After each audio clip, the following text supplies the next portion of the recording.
What's going on, guys? Today we are back with a video that is much requested on this channel, and that is how do you go about enrolling your child into a Florida school? Guys, we get asked this all the time. What documents do I need? Where do I get them? Where do we even start? Well, don't you sweat it. We got all those answers coming up in this video. But if you're new here, we make all sorts of videos about moving to Florida and all the fun things you can do once you get here. So if you haven't yet, make sure you subscribe down below. Hit that bell so you don't miss any of our uploads. Especially when we go live. To answer your questions. Let's get right into the video, guys. Right now. Sunshine, blue skies, it's a state of mind that we came to find. I'm talking about palm trees, we're making memories. I don't wanna leave this sunshine state of mind.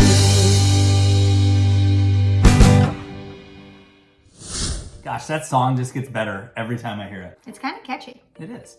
Guys, if you're planning on moving from out of state and need to enroll your children into a Florida school, there are some main key things that you need to prove. First off, you need to prove your child's legal name, their date of birth, and that you have legal guardianship of that child. In most instances, all three of these can be proven with your child's birth certificate. So make sure you know where that is before you move and have it handy when you visit the school for the first time. Now, in certain instances where the child does not live with both parents, like divorce for instance, you're going to need to provide the school with court custody documentation showing that you have legal custody of the child. Just one more thing to make sure you have handy and know where it's at.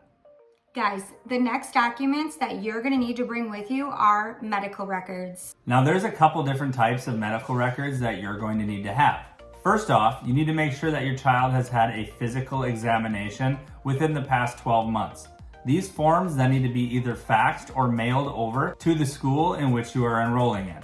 Guys, make sure you have a medical release form already taken care of from your child's previous pediatrician, because let me tell you, we didn't have that the first time around, and you don't want to go through the headache. Yeah, it's going to just save you time. Next, you're going to need your child's immunization records transferred over to a Florida 680 form. Now, don't fret if you don't have a Florida doctor yet or a pediatrician here in Florida for your child.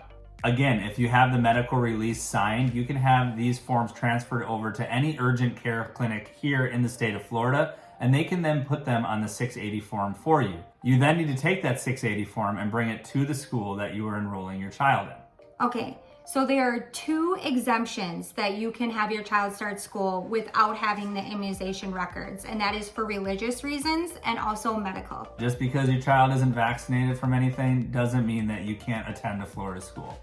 So next up, guys, you're gonna need your child's transcripts from their previous schools.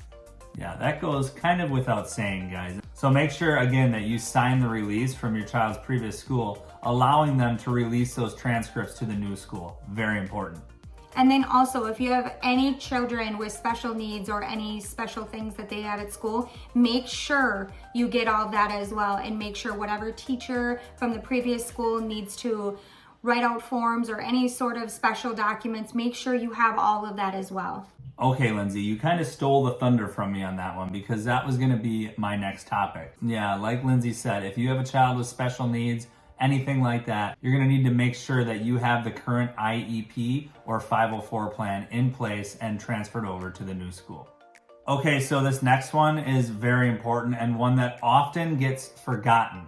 You need to make sure that you have proof of residency in the school district or county or whatever it is in which you are enrolling. So guys, that can be a mortgage or a lease. Or even a utility bill. Oh yes. But lots of you, and we know this from our Facebook group, if you haven't joined, make sure you join. I was gonna say, what are you doing? Yeah, what are you doing? The link is down in the description of this video. Quick disclaimer, guys, that group has tons of people that are moving to Florida from all different walks of life, all around the country, and they have the same questions you have. So if you haven't joined that group, go ahead and make sure you join that to get your questions answered that aren't answered in any of our videos. If you plan on moving down and staying in a short-term rental or a hotel or anything like that until you have a permanent address, just make sure that you check with the school in which you're enrolling in to figure out how you are able to actually enroll your child there without having a permanent address. Usually they're able to work with you and figure out some sort of solution. I guarantee you, you are not the only ones in that situation. I'm sure the schools have plans in place for people in short-term rentals. Lindsay's right, and you just want to make sure that you and the school are on the same page, so there's no confusion. Last thing you want is to not have your child have a place to go to school. Before we get to the last part of the enrollment process, guys, if you'd like to support our channel at no extra cost to you, check down in the description, because all you need to do is shop on Amazon, something that you probably do already anyway. There will be a link down in the description of this video to a product on Amazon. Now, you don't need to buy that product, but any product that you purchase after clicking on that link will help this channel. It'll help us get things like new equipment. It'll help us take you places and bring you reviews on places that you may want to go to and want to know what's all about. So if you want to support the channel, go ahead and click that link. Can you find that on Amazon? So the last piece of the registration process. What is it, Lindsay? Complete your registration packet. That's right. Every single school district and every single school, no matter what it is, whether it's a charter school, private school, public school, they're all going to need you to complete some sort of registration packet. Now, in this day and age, most of the time this is done online, and it's an easy form that you fill out, although it will take you some time. I think the last school we put our kids in, it took us about half an hour per child. We have 5 kids in school, so that was a long, boring process, but a much needed one. All right, guys.